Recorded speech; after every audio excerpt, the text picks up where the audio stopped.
Hello friends, কেমন আছেন সবাই? আশা করি ভালো আছেন, আর আমিও খুব ভালো আছি।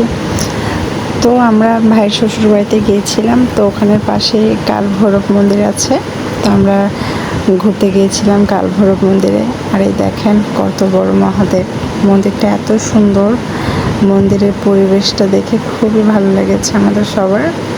তো বৌদিও বলছিল যে এটা নাকি খুব জাগ্রত মন্দির আর অনেক সুন্দর। তার জন্য আমরা ঘুরতে চলে গেলাম মন্দিরে সকাল সকাল সবাই রেডি হয়ে বের হয়ে গেলাম মন্দিরের উদ্দেশ্যে।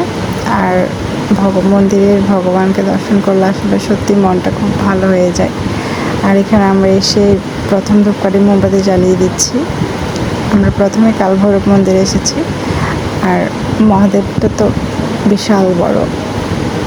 তো আসলে মন্দির দর্শন করে, ভগবান দর্শন করে আসলে অনেক ভালো লাগছে।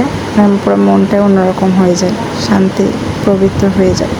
আর মন্দিরটা অনেক বড়, অনেক সুন্দর। আর এতে পাশে মা কালী মার মূর্তি আছে। এরপর আমরা সবাই মিলে কয়েকটা ছবি তুললাম মহাদেবের আর আমাদের কয়েকটা ছবি তুলে তারপর আমরা আনন্দময়ী কালী মন্দিরে চলে গেলাম। তো ওইটার ভিডিও পরে দিব। সবাই ভালো থাকবেন, টাটা।